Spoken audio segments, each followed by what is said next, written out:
Hey everyone, this is acyuta-bhava from Nightlight Astrology, and today we're going to take a look at Mars entering the sign of Aries. This is a big deal because Mars is now back in one of the signs of its own rulership, so Mars is picking up a significant amount of dignity. That means you're going to get real Marsy Mars for the next month plus.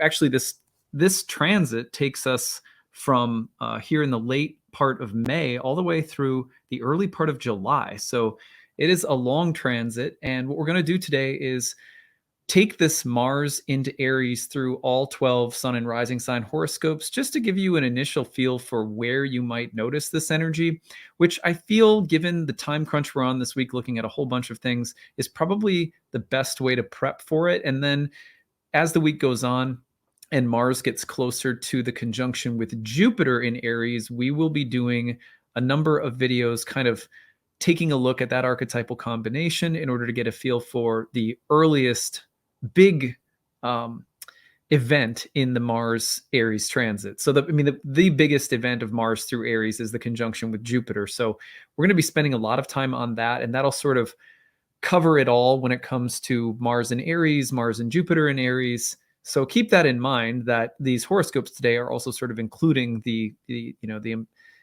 implication is that right away as Mars enters Aries, it's getting into the conjunction with Jupiter. So that's where we're heading for today. Don't forget to like and subscribe, share your comments in the comments section of this video, and click the notification bell for updates once you do subscribe. All of that helps my channel grow, helps this information get out there. You can find transcripts of my daily talks every single day on my website, nightlightastrology.com, where you can also learn more about my upcoming class, Ancient Astrology for the Modern Mystic. It starts on June 12th. So check it out on my website. Click on the courses page, go to the first year course. You can scroll down. If you want to, the horary class also starts on June 12th. If you have a background in traditional astrology and you'd like to add horary astrology to your toolkit, one of the most brilliant predictive forms of astrology in the history of horoscopic astrology, be sure to check that out. That is under the courses tab as well. You can see the horary astrology course right here. But the year one class starts on June 12th. We pushed it back just 1 week because of a little scheduling conflict that came up. You can learn more about the year one class on the first year course page, everything that it includes. It is a 1-year immersion into ancient Hellenistic astrology. We're really digging deeply into the roots of this tradition so that we can hone and refine, especially our predictive abilities. Ancient astrology is amazing when it comes to accurately predicting and describing the karma that we are born into, along with all the lessons that we're here to learn and just the different contours of our destiny path. And then, of course, one thing that's really unique about this program is we are also blending a modern archetypal / psychological approach when it comes to working with clients. So the last third of the program, you're going to be able to see what it looks like to work with live people. You're going to see me talking to people in my classes and going through live readings with people. All the students in my programs tend to love that the most. So the class consists of 30 online webinars. We have 12 guest lectures that come in. Those webinars are led by me on Sundays from noon to about 2:30 Eastern time. They're all 2 to 3 hours long. You can access them on the course website if you can't make it live. They're all recorded. Everything is kept for you online. There's interactive group forum discussion all year round that's really rich. There's a live tutoring staff that mans that throughout the year, and you can email me anytime as well. There's breakout study sessions in between major units where you can also go and get help reviewing what we've covered in case you need it. So it's a really well supported classroom experience. At the bottom of the page, you'll find out the different ways you can sign up. The early bird payment saves you $500 off. You can take advantage of that until the week class starts. So you have next week, you can still take advantage of it, and then the following week up until the start of class. Once the class starts, if you sign up beyond the first day of class, that early bird payment is no longer available. There's also a payment plan. You can stretch the tuition out over 12 months. And then we do have need-based tuition for anyone who can't make the price point. Your budget is fixed. You're a single parent. You're on disability. Maybe you're a full-time student. But if you're someone who really wants to study astrology for the sake of spiritual growth, or maybe for the sake of learning to practice for other people, and it is outside your price point, please check that out. See if we can help you. You can email us with any questions you have about the program or need-based tuition or anything like that. info@nightlightastrology.com. All right, well, let's get into it. So Mars is going to be in Aries from May 24th to July 5th. That means that it is entering here late Tuesday night as we're looking at this coming through today. So you probably will notice it in the evening, but into tomorrow as well. And as it is entering this, the sign of Aries, it is picking up dignity. It's moving from the double-bodied water sign of Pisces into a sign that the temple of the ram, one of its home signs. What that means is it's sort of like you being in your own house or your own bedroom or something. You have more facility to do and be and act and think exactly in the way that makes you you. And this is the same thing for Mars. When Mars is in Scorpio or Aries, Mars gets to be sort of quintessentially Mars-like. And in that sense, its expression is not being mitigated, or it's not being compromised or qualified by another planet whose temple it is in. So for the past while now, we have had Mars in the double-bodied water sign of Jupiter.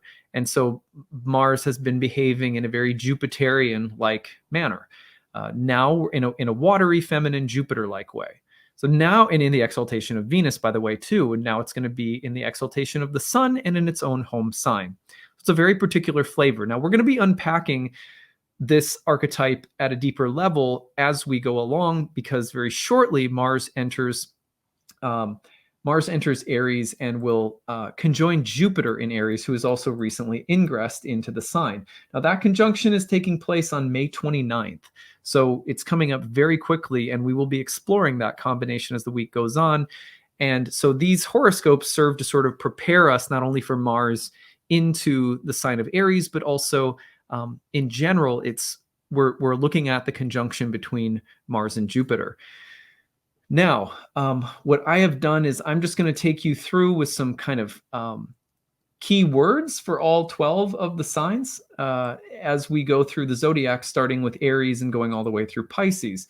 My hope is that in doing this will just give you a sense of kind of where to turn your attention. Every single horoscope is immense. Actually, when we look at, we apply it to your birth chart, is really complex, because we're taking into account not just, Mars moving into a new whole sign house, which is what this covers very briefly, but everything in your birth chart. So one of the reasons why I recommend studying astrology in depth at some point is so that you can take your understanding of podcasts you're listening to, like this one, and really take it to the next level in terms of being able to apply to the specific dimensions of your birth chart. That's why it's so helpful to eventually kind of become more serious with your studies. But so that being said, what we're looking at in a horoscope like this, which you can listen to for your sun or rising sign, you can choose. I recommend your rising because the whole sign house configuration of the rising sign, if you listen for that, will be the same as your whole sign house birth chart, which is what ancient astrologers and Indian astrologers look at. It's a very popular, oldest, house system that we have.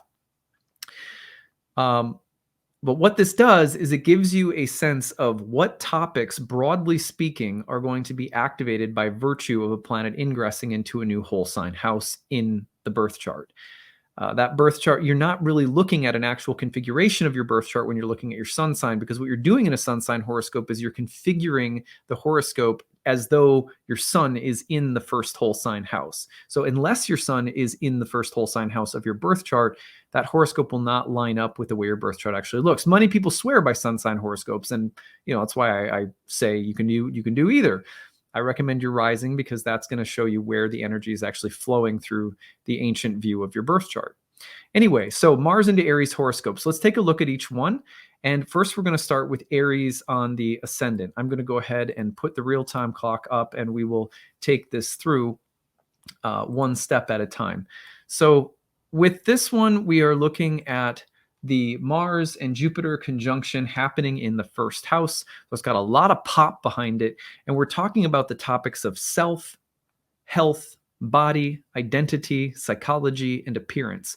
When these two planets come together in that first house, you're talking about the potential to be really dynamically trying to create change in terms of your self-concept or identity, your psychology, your appearance. Maybe you're becoming bolder. You need to strike out on your own. It has that flair of independence, individualize, take a stand, do something bold, start something. But this would all be also about claiming something new about your very essence, your very identity. So think about personal growth and transformation with a sort of a dynamic energy behind it. Like, you know, it's like a heat and an alchemical intensity that's saying transform, transform. Okay, so that's just the little brief version of it for Aries. Let's go to Taurus. So for Taurus, we are going to be looking at this configuration in the 12th house. So for Taurus, I talk about looking at the unconscious element. There is a conflict that's trying to come to the surface in your psyche right now from the unconscious. That's that 12th house dynamic. Look at the topics of impulse control. What are the unconscious sources of anger or frustration? Are you trying to develop better control over your anger, or to develop almost like a martial discipline as a way of coping with reckless unconscious forces? Or even starting to understand the hidden source of frustrations and having the motivation, the courage to face them and deal with them. These are some of the positive and maybe more challenging elements of what I'm seeing in that 12th house placement for Taurus risings. Let's go ahead to Gemini. For Gemini, this lands in your 11th house, which is a place that was associated with friends and allies and groups of people, especially those you share something in common with. Now, to me, I could see there being ideological conflicts within groups, organizations, among colleagues or allies, or I could also see the initiation of new collaborations, brave or bold new causes and projects that are being initiated or started with like-minded people. So you could kind of go either way with that one. But those are the things that I would watch for most generally for my Geminis out there. For Cancer, we are now putting this energy of Mars into Aries with Jupiter into the 10th house. Now, this is the place of career, reputation, work in the world. So I wonder, are there conflicts happening around work or business, especially with Jupiter? Are they ideological in nature? Are there differing beliefs or values that are that you're trying to assert or establish in the career area of your life? And maybe you're dealing with people who have positions that are very different from your own, or different ideas about how things should be done. Is there competition in the workplace right now? Are you initiating new activities around work and business? Are you gaining a promotion? I see this could be very positive in terms of growth and momentum and sort of a big charge of energy in the career house. I could also see it being about, you know, power struggles within the workplace. So it kind of depends. Every chart's going to be a little different, but that's what to watch for if you're a Cancer rising. Let's go ahead and put Leo on the ascendant. For Leo risings, we are now taking this Mars-Jupiter energy and placing it into the 9th house. Now that's the place of spirituality, religion. So I could see Mars-Jupiter as a crusading mentality, missions rooted in belief, higher education, ideological conflict. I could see there being some push toward the need to assert one's beliefs, or to be, you're inspired to follow a belief or something like that. So this, to me, this is all, it's right now, if you're a Leo rising, it's all about, you know, really hearing where that drumbeat of moral, philosophical, religious calling is coming from and following it. Or on the other hand, dial it back if you're getting intense and sort of fanatical about things, or you're becoming domineering, or you're attracting people who are like that. So if we put Virgo on the ascendant, then we have conflicts related to shared resources. You'll excuse my my typo there. Let's fix that. I don't like typos. See, it's very Virgo of me, I guess, to be. Okay, so with Virgo, conflicts related to shared resources. This is in the 8th house, or the tension between independence and dependence. And I say that because this is a transit in Mars-Jupiter that is very independent, and yet it's landing in a house that's associated with things that are shared, owed, obligations, debts. I wonder then, are we talking about establishing a new bond with someone that could be advantageous? But then again, anytime you have in the 8th house with a big Aries transit, you're thinking, well, what will I owe, or how will it entangle me? Will I be as free or independent as I think I'm going to be? So I would look for tensions between the subjects of independence and dependence on any level, emotionally, financially, as a part of what's going on here. Maybe the desire to break free from any kind of healthy dependency in particular. Let's go to Libra on the ascendant, which is going to place the Jupiter-Mars energy into the 7th house. So I think about conflict and energy and dynamism coming into relationships. At worst, I see power struggles and, again, probably like ideological conflicts about what one believes, or the potential theme of dominance around the mind or attitudes and beliefs could become very strong. And could you be facing an element of dogma or conflict in relationships around your beliefs? I think that's the kind of the extreme here. On the other hand, I look at this as someone or something that's energizing you, a person or a mentor or a coach or a trainer or something, maybe even entering your life and giving you the courage to take it up a level in whatever you're doing, or maybe also attracting someone into your life who's like a very Jupiter Mars like person. And that could be complicated, it could be helpful. Hard to say. It's not going to be a one size fits all thing. Excuse me. Let's go ahead and put Scorpio on the ascendant. So for Scorpio on the ascendant, we are now placing this Mars-Jupiter energy in the 6th house. That is a place that was associated with fighting, working, hard work and sacrifice, blood, sweat, and tears. And with Mars-Jupiter, you think of what is the noble cause? What is worth expending energy? What is worth being frustrated about? What is worth having to sacrifice on behalf of or for? So I see this as potentially for Scorpio like a battle cry that's coming out and saying you can overcome tough times, you can rise above something, you can learn something even if it requires a lot of work and sacrifice, and you're energized to do so. I'm going to a boot camp. It has that kind of a feeling to it. On the other hand, the question about what is actually worthy of your time, your energy, and your sacrifice, and what isn't. I think that question is going to be a part of what Scorpios are looking at. When we move along to Sagittarius, putting Sag on the ascendant, then we are talking about the Mars-Jupiter conjunction taking place in the 5th house. Now, that is the place that's associated with, it was called the joy of Venus in the house of good fortune, and it's generally associated with things that are pleasant or enjoyable or satisfying creatively, romantically, sexually, but also just things like going out for dinner and having fun with friends, or going to the movies, or anything like that. So I wonder right now for Sagittarius about things that are kind of energizing, dynamic, fun, competitive, creative, even flirtation and romance. I could see there being like a big tournament for your kids' sports team or something like that. I could also see there being, generally speaking, questions about a child's education or the values imparted to children. I could also see this being potentially about, activism surrounding topics like women, children, pregnancy, and things like that. But overall, I feel that this energy is one that's, asking for there to be some focus on what brings joy or happiness. And to me, this is like, the one thing you'd want to watch out for is kind of like partying too hard or overdoing things, because that, Mars Jupiter is a bit like like a high school. It's like a high school party that goes too far or something like that. So, be a little bit careful of the, pressing the gas pedal too hard around what brings joy or pleasure. But otherwise, I could see these being really important topics and topics that probably bring a greater level of happiness this month. So I like the Sag horoscopes in particular. All right, well, Capricorn, we take this energy of Jupiter, Mars, and we bring it into the 4th house. Sorry, the banner's covering it up a little bit. There it is. You can see it down there at the bottom. And we were looking at the potential for conflict, tension, or that energizing quality of Mars and Jupiter at the roots, around where you live and the living environment or space that you live in, around roots and home and family, around what grounds you.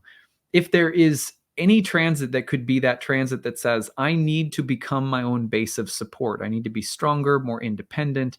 I need to develop the resources within myself to give myself a stable base to work from in life. This would be the one. So psychologically, it could be motivating you to become more self-sufficient at the roots. On the other hand, I could see this as, moving, buying or selling land or property, conflicts or power struggles or competition around home and family. But any kind of dynamism entering that sphere of home and family looks like it's the focus here. All right, well, let's move on to Aquarius on the ascendant, which puts Mars and Jupiter in the third house. Now, this is a house associated with the mind and environment. So I think that you could see this being like the mind on fire, passionate about learning, hostile communication, but also bold ideas. This is like, Mars Jupiter could be like shock jock radio in the sports world, in the third house, or like Howard Stern or something. But you could also see someone with a message or a mission, saying something, communicating something, writing something. Or you could see this as a time where you're initiating the study of something new, maybe with a teacher of some kind, the subject of education coming up. But anyway, I think this is also a time you have to be careful about communicating with too much force or becoming dominant unconsciously about things that you're very passionate about. So those are a few things to watch for if you are an Aquarius rising. Now, last but not least, we're going, as always, we put Pisces on the ascendant. And to me, this one's pretty exciting because here you have a benefic like Jupiter, along with such an energizing planet like Mars. You've also still got Venus, the other benefic, in that house. And I think you're looking at, okay, first, there's definitely the potential for conflict around money or business or resources. But more specifically, I see this as very entrepreneurial, a new stream of income, a business idea, launching of a new product or a new service, developing a new skill that could become profitable in time, maybe not right now, but something that you're going to start developing that in time becomes more profitable. So I really like this as an engaging energy for business and money and a growth-oriented feeling about it. But there might be some risk involved. You might have to put yourself out there a little bit more than you're comfortable with. But you could also see maybe some quality of, really getting clear about your values. Where am I going to invest my time, my money, my energy, and my resources? And what am I hoping to get back from that investment, personally, spiritually, and financially? So, also a time to get clear. I could see this also really as a time where you're purchasing something and you're just going for it. And I would just be careful not to make impulse purchases with Mars Jupiter in this position. So that is a little jaunt through the 12 signs for Jupiter and Mars. Mars and Jupiter, I should say, we will be looking at that combination in greater depth and detail as the week goes on from an archetypal perspective. So today was just kind of quick hit about where you see this energy in your birth chart right now. As the week goes on, what we're going to do is say, well, what are Mars and Jupiter really about? Philosophically, spiritually, psychologically, how can we turn that archetype and get into the mandala that is the Mars-Jupiter transit. It's one of the bigger transits of the year, and we've had a bunch of them all together in the past couple of months. So it's going to be really interesting just to see how this plays out. And I have it highlighted. I had it highlighted when I did my year overview as one of the more combustible transits of the year too. I would not be surprised to see issues around violence and hostility, in the collective popping up, questions about guns or conflicts or martial arts or, questions about warfare. So again, we'll be sure to be, to look at this transit from a number of different angles. As always, thank you guys for listening. Please like and subscribe, share your comments below. We will be doing a grabbed episode either Wednesday or Thursday of this week, I believe. So a lot of good stories that have come in. But if you have one about Mars entering Aries or Mars Jupiter this week, use the hashtag grabbed or email us grabbed@nightlightastrology.com. Tell us your transit story. We collect them and share your stories once in a while. Usually you'll see more episodes than we have been doing. And the reason for that is that this spring has been jam-packed with a lot of the biggest transits of the year. And I have found that it is better to do those storytelling episodes when there's little lulls between major transits. So I'm just kind of waiting for that time to appear. All right, that's what I've got for today. Thank you, everybody, for listening. And I hope to see some of you in class soon. I forgot to mention that one last time. Don't forget the new class starts on June 12th. You can check it out on the website as well, nightlightastrology.com. All right, take it easy, guys. See you tomorrow. Bye.